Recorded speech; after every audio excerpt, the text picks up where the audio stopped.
Hi, and welcome to that Midlife Gay. So I'm Heni. I came out 25 years ago believing that coming out will be the change of everything. And in many ways, it's changed my life, but not the survival patterns I've built while hiding who I was. So 25 years later, I'm still exploring how those years have shaped me. In this podcast, I sit down with queer experts and everyday gay men to ask not what's wrong with me, but what happened to me. And if you've built a life that looks good from the outside, but feels slightly empty inside, then you're at the right place. So, welcome to That Midlife Gay, the podcast. My guest today is Daniel, a husband, a father, and a coach that I've known since we've done and completed the Jay Shetty coaching certification together all the way back during lockdown.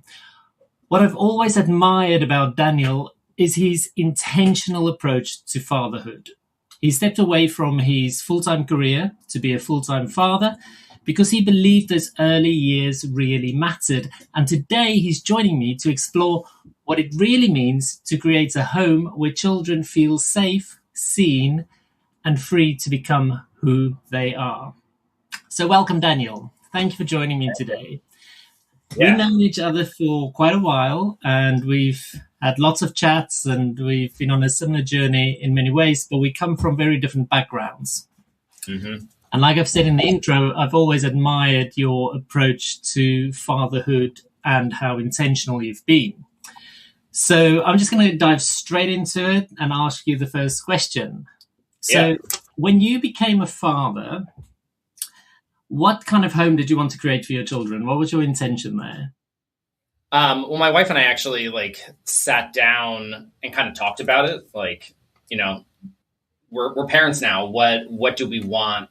Like, what kind of parents do we want to be? What do we want to create? And so we definitely talked about creating an environment that was open and inclusive and just kind of filled with the idea that you can be who you want to be, no matter what it is, and just kind of building up empathy and understanding and love for our kids. I think my biggest fear as a parent is that my kids don't feel safe to talk to me. And so we're trying our hardest to just make the space open and free for conversation, no matter what it is. No judgment, just you can be who you want to be, and that's cool with us. Amazing. That is such a lovely approach, and not something I think we see often, or certainly not where people are that open and vocal about that approach. So because I grew up feeling that parts of myself was not safe to share. And I know my parents did the best they could, and I never want to blame them for anything, but also it didn't feel safe for me to share who I was anywhere in my community, amongst my friends, or at home with my family. So how would you say can parents create a home where children know they can bring every part of themselves? I feel like the mistake that people make is that we assume our kids know that. We don't have to say it. You tell your kids you love them, but I feel like you have to explicitly tell them that you can be who you want to be, and you have to, during certain situations, call it out. I feel like it's just normalizing a lot of things. Like my middle son, when he was in pre-K, said he had a crush on this boy in his class. And my older son, who's 2 years older, was like, "What do you mean?" And I was like, why does it matter? That was my opening to be like, boys can like other boys, girls can like other girls. It doesn't really matter. And it's just those kid-friendly ways of talking about it and discussing it in a way that you're not just assuming that they know that's how you feel. Like you're explicitly saying, "This is how I feel." Yeah, it's great. Absolutely, I love that. So be clear, be very clear, because don't assume that your children know it's safe to bring every part of themselves to the table. I feel, in a way, growing up, maybe I did feel like my parents would encourage us to come and talk to them about anything, but I also knew subconsciously that this was the one thing I couldn't talk about. And I think that's because I picked up the cues in society, at school, at church, that what I was feeling maybe wasn't okay, but even younger, before I even knew anything about sexuality, just who I was being. So a bit more maybe effeminate, like maybe girl stuff and stuff like that was frowned upon, or people would comment on it. And I guess I also picked up the energy from my parents, where they may have mirrored that or not made it explicitly clear, or stood up for me to say that that's okay. If you want to play with girls' toys, you can play with girls' toys. So I think it is super important, exactly what you've said there, is to be super clear about, about this specific thing, like your expression, your identity, who you are, and representation. I know we've spoken before, and you've mentioned to me that you buy books for your children that's inclusive. Tell me more about that. I don't know where I saw it, but I read this post years and years ago, and it was basically saying that you should look at books as the world. And so if you pick up a book and all of the characters are white and they're all straight, that's not inclusive of the world. So really making an effort to, when you pick up books, does this represent the world I actually live in? It's just such a simple rule of thumb. And it's from a young age. Like, we got our kids books that covered everything. We had books that focused on different cultures, different races, different family makeups, like different sexual orientations. It was just kind of like the whole gamut of it to normalize that this is the world. This is normal. There's nothing wrong with this. And I think that's just, again, it's like a subconscious messaging to them, and then explicitly reading them that, like, this is the world. This is normal. It's both representation, but it's also an accurate view of the world without hiding anything, but just saying this is how things are. And if we come from a place of love and empathy, then there should be no problem. But this is just so that you are fully equipped in terms of all kinds of people, different races, different colors, different sexual orientations. Some kids have mummies and daddies. Some kids have daddies and daddies, or mummies and mummies. So you live in Washington, and we hear a lot of things on the news about books being removed from schools. Have you experienced any of that in your schools, children's schools? We have not. So I live in a pretty diverse, pretty liberal area outside of DC. And so our school system is one of the biggest in the country. So haven't really had to see that, which has been nice. It's also a privilege that we don't have to see that. And I think that's something we talk about with the boys too. It's just the area we live in. We're very privileged that we have access and the things that we have, but knowing that that's not the case for everyone. Like, to me, I'm just like, and I feel this way about myself. If I don't know people personally in my life that fit into a category, the only way for me to learn about their experience is to read about it. And that's where I feel like people are very like, ooh, why are you reading that? Or like, oh, that's pushing a little bit. And it's like, well, how else am I going to learn about it if I consume it somehow? Yeah. And again, it's representation, it's education, it's setting your children up for success. It's twofold, because, I mean, it leads me nicely into the next question, which is, well, first of all, I think it's all underlined by fear, and fear that, we hear it sort of, it comes up more and more on TV and the news, in all sorts of things, the gay agenda or indoctrinating children. Now, first of all, I've been indoctrinated all of my life to be straight, and it didn't work. So if indoctrinating children to take on a sexuality worked, then it should have worked on me and every other person I know that was gay, because we tried our very hardest not to be. And it didn't work. So that theory doesn't stand.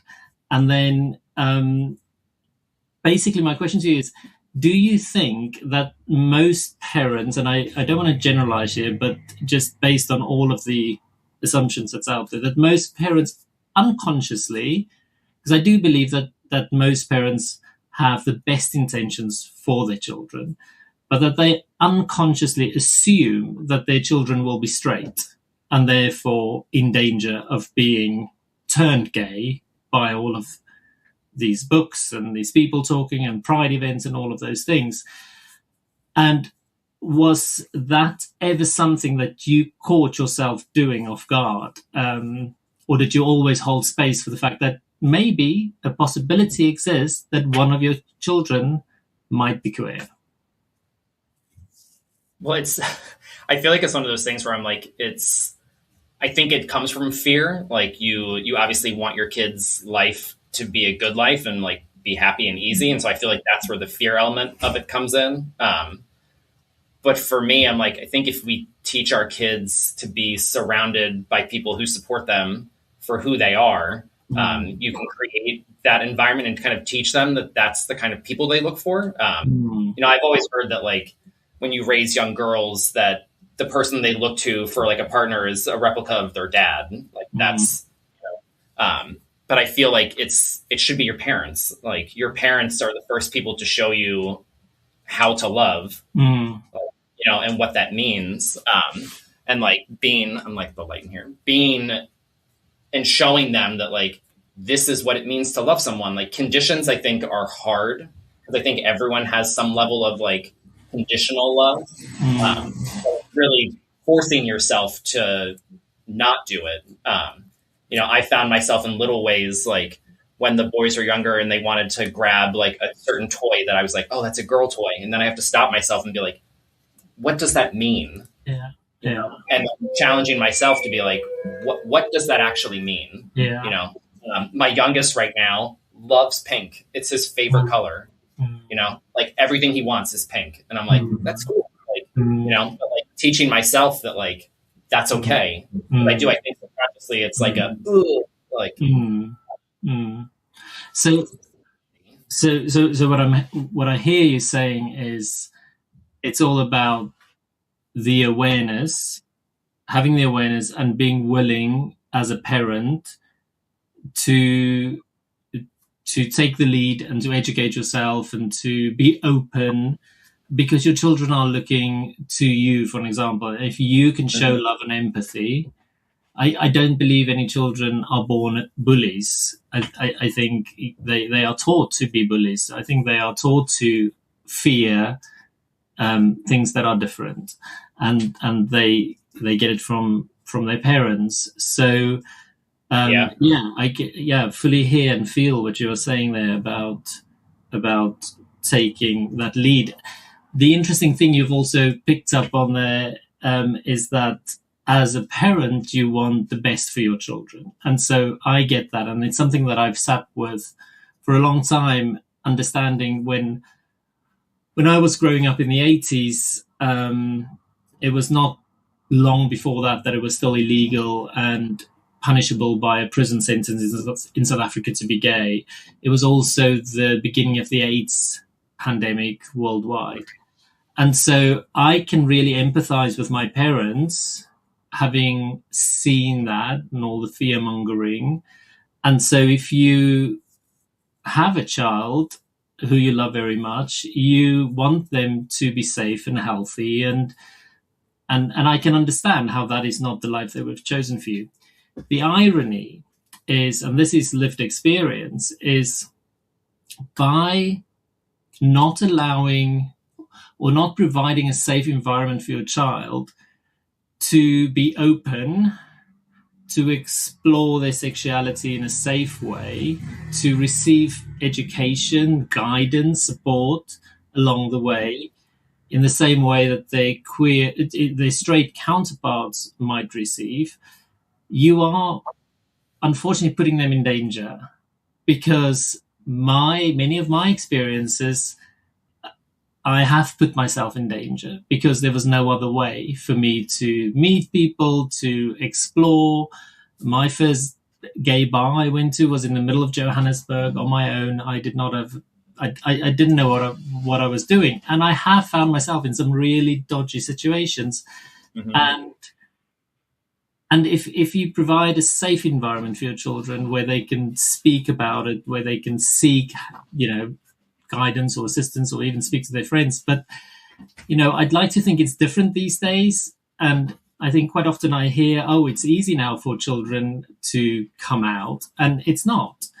And I am lucky enough to sort of engage with people via my writing on Substack, and people who are in the closet has reached out to me, and they still in the closet and still fearful of coming out, and yeah. So I think it's really important to create that safe environment for our children. And if I have one message for any parents or parents to be, is just, if you are really concerned about the safety of your children, make sure it is safe for them to be able to explore that part of them. Because by ignoring it, or hoping it's going to go away, or praying the gay away, which I've tried and failed, you are not creating a safe environment for them, and you will put them in danger. How do you feel about what I've just shared there? I feel like that for me makes me emotional, because I never want to have a point where my kids don't feel safe to come and talk to me. I feel like that is my nightmare. Because that's where I feel like you end up in situations that could be very harmful, because you don't know any better. As you were talking, I was just thinking, like, we obviously, as parents, we're told, like, at some point you have to talk to your kid about sex. Well, I think when we have that conversation, we're going into it with, like, this is the one type of sex that there is, but you're ignoring all of these other things. And I feel like I would be curious how many people in the queer community never actually received a conversation from anyone at a young age about sex, because I think the default is heterosexual. Well, I can answer that for you. From my experience, every single gay person I know, I'm hoping that there's more support for the younger generation, but nobody told us. No, nobody. You learned it on the go. And some of the things involving gay sex, it's not straightforward. And so A is you learn it on the go, and B, the other thing I want to mention is, and it is a hard topic, but if in my situation, if you are so deep in the closet and you are curious and you feel so lost and other, it is easy for people with bad intentions to prey, for predators to prey, because you're an easy target. You don't want to be outed. You isolated. You don't want to talk to people about it. So you're an easy target to be taken advantage of, and that's just another layer to everything we've just been talking about in terms of safety for your children. And so there is no real sex education for queer kids. I know there's lots of charities these days. I would love to do some more research on that to just see what happens in terms of having those conversations with queer kids and young adults in terms of setting them up for safety. Yeah. Have you watched or read any of the Heartstopper books? I've watched it. Yeah.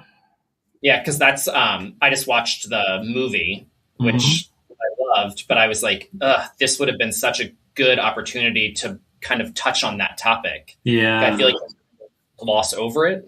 And I know because it is an adult, but I was like, that would have been such a great opportunity to discuss that. Yes, exactly. And I know it's not straightforward when it comes to children who identify as straight either. Because parents get terribly awkward talking to their children about sex anyway. There's still a lot of religious communities where it's taboo, so I know it's not, I know they are figuring, I want to acknowledge the fact that they are also sometimes figuring it out as they go. It's not an issue that's exclusive to the gay community. I think it's one where there's no support, so it is urgent to create that safety for children.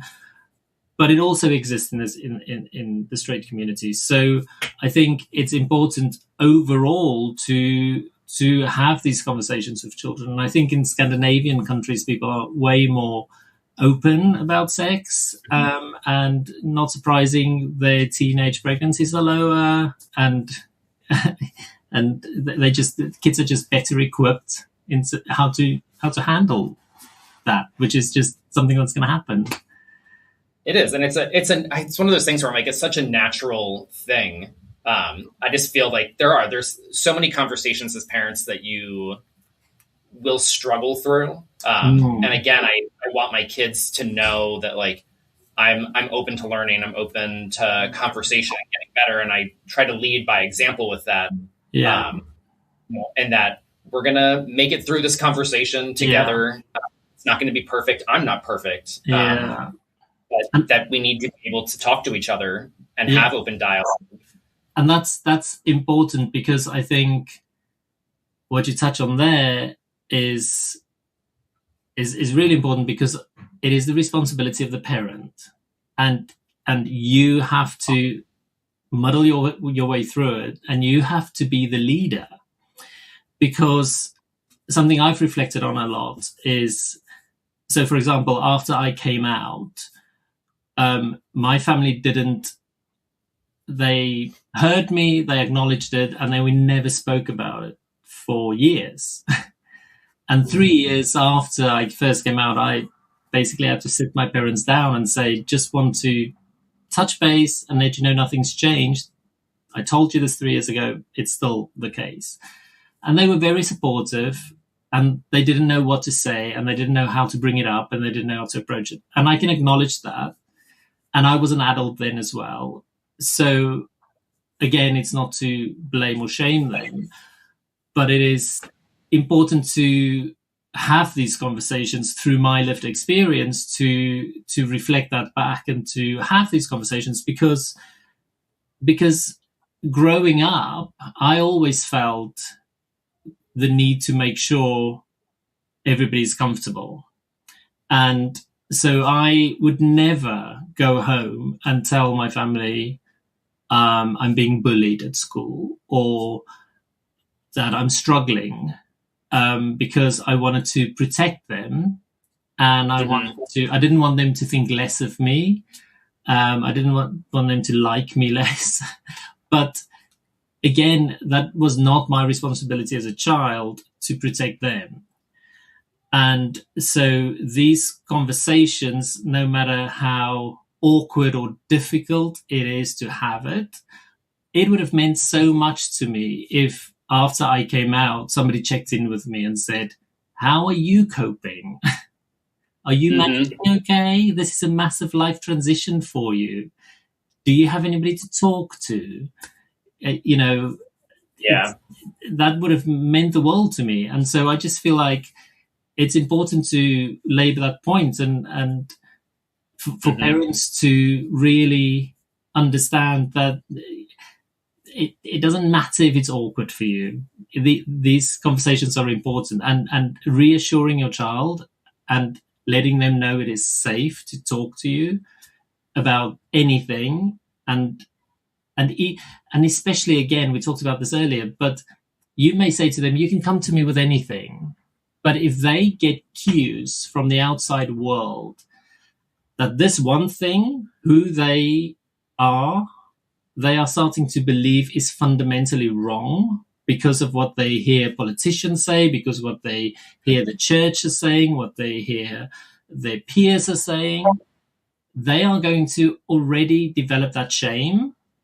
And because of that shame, they are not going to want to talk to you about it. So I'm not saying you need to say to your child, like, you can talk to me if you feel like you are identified. You don't need to be that.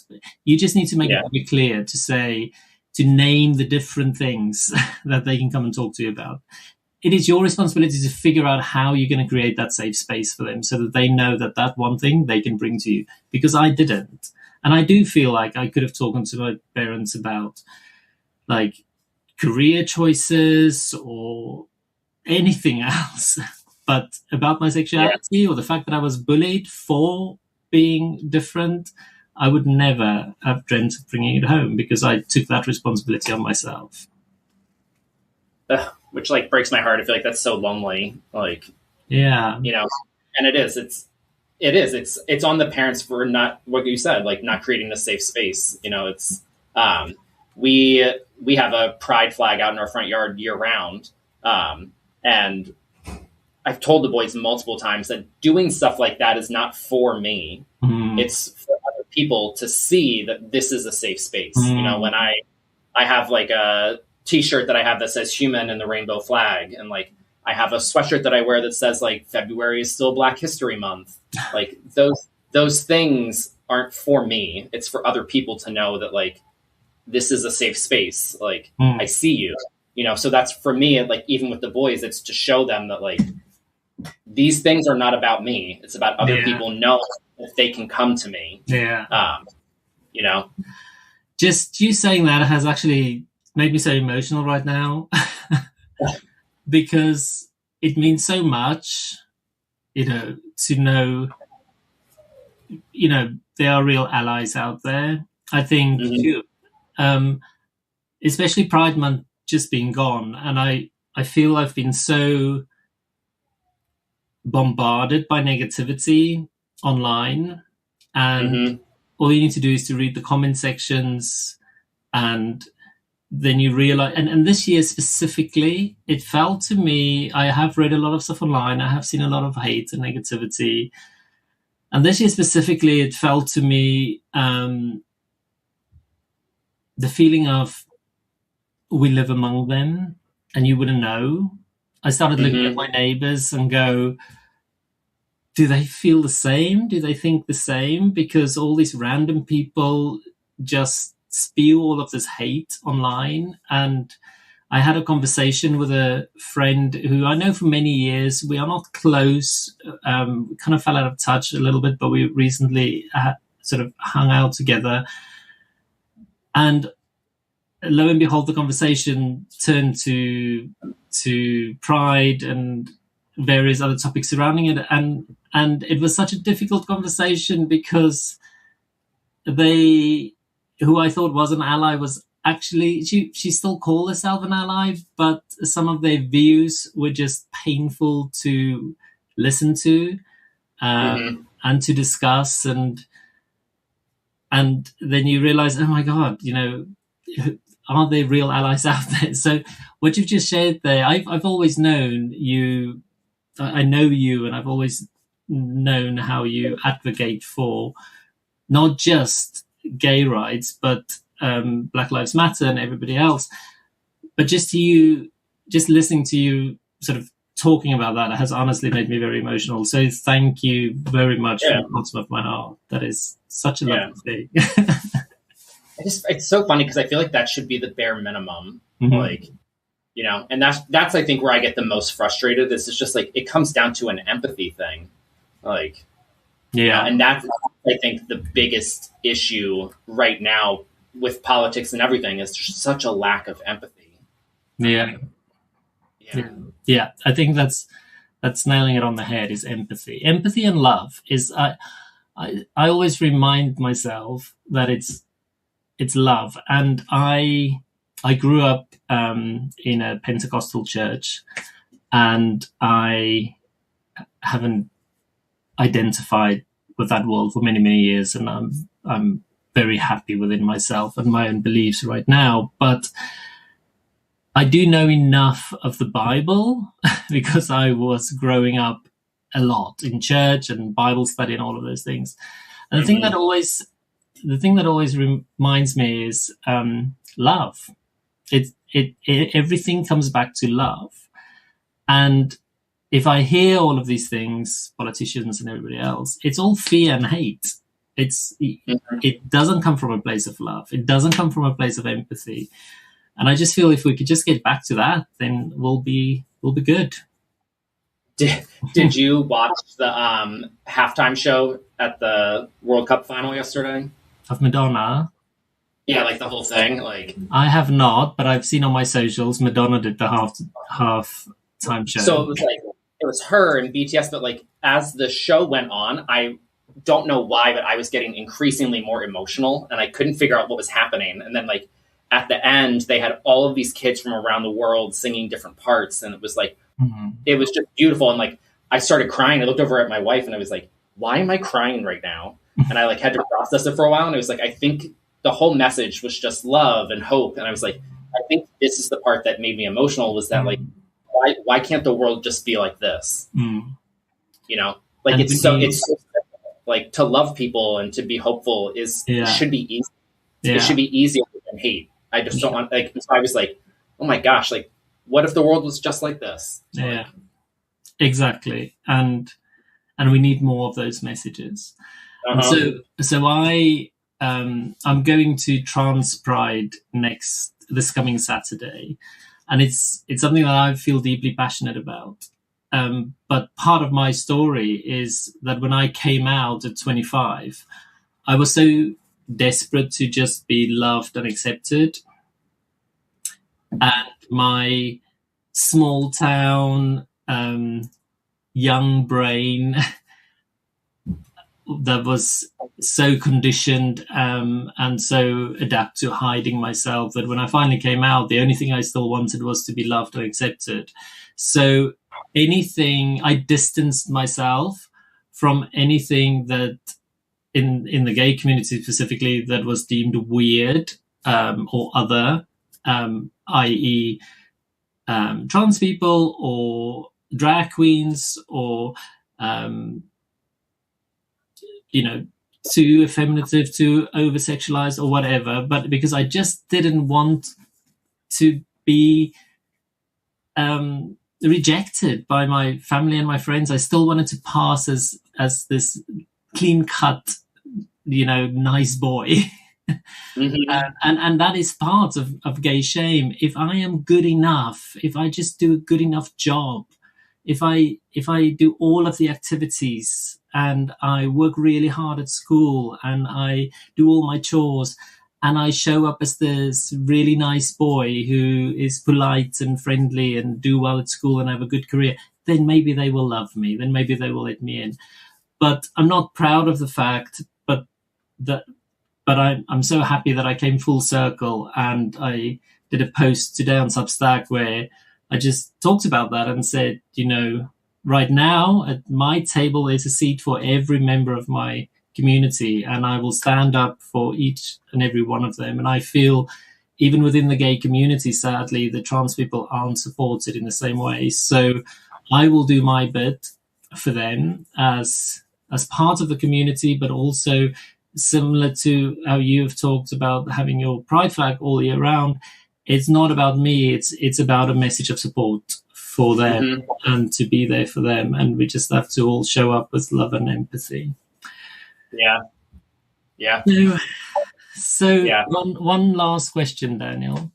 So looking back on your experience as a father, what do you believe every child needs from their parents to feel safe, seen, and free to become who they truly are? I feel like we have probably answered that question, but just in summary, what would you leave the listeners with? I think it's actions. I think that's really what it is. It's like walking the walk.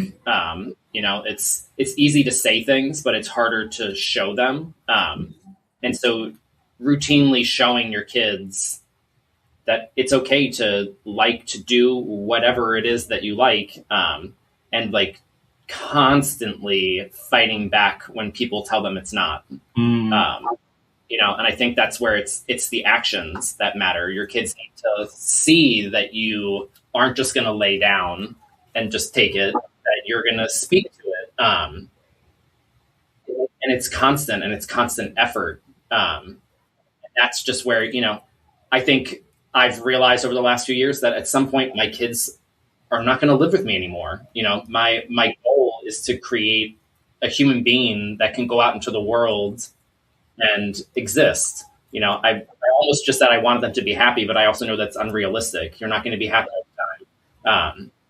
but I want my kids to go out into the world and be kind, empathetic people and know that I'm here to support them. I'm cool with whatever it is that they want to do. I mean, it's simple things like we tell them all the time that you don't need to go to college. Like, it's a simple thing, but it's letting them know that like that's not the only path. If you have other things you're interested in, you know, you don't have to like the things that we like. You don't have to like the things that we do. Like, and showing an interest. So like, oh, you're interested in this. I'm going to be interested in that. Oh, you have this question. Let me answer that too. Like, and also calling them out when they make comments or bring up stuff that they're absolutely not. Um, and that I think is the biggest thing for me is it's doing the things that you're saying, actively showing them this is how we believe and behave for these reasons. You know, yeah.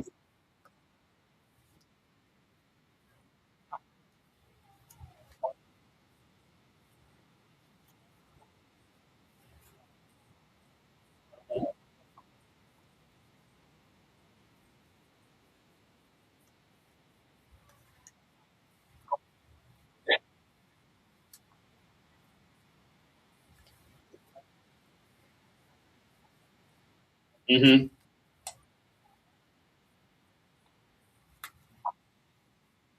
Yeah.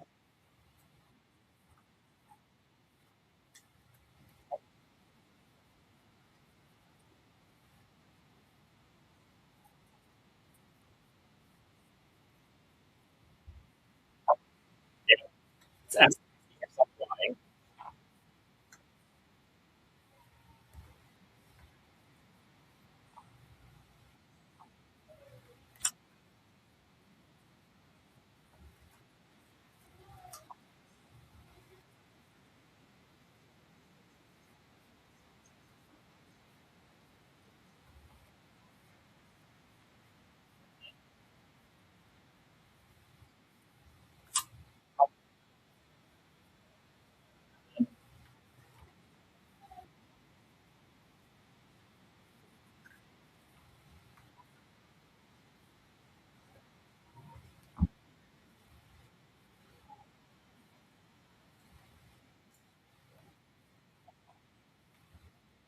Yep.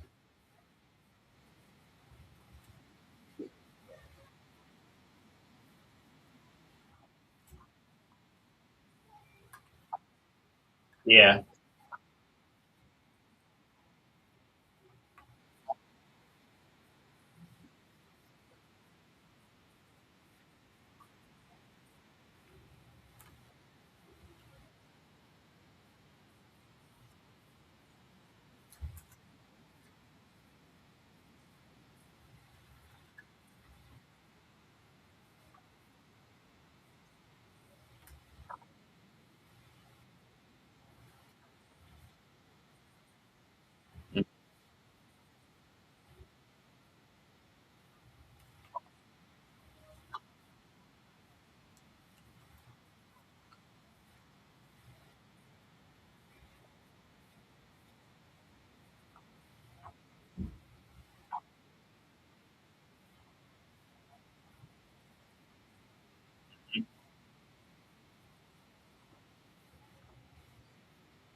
Yeah.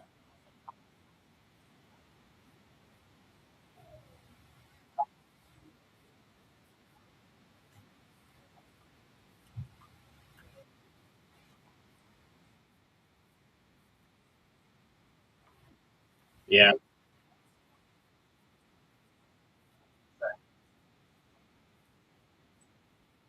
Yeah. Ugh, yeah. Like I could talk to you all day.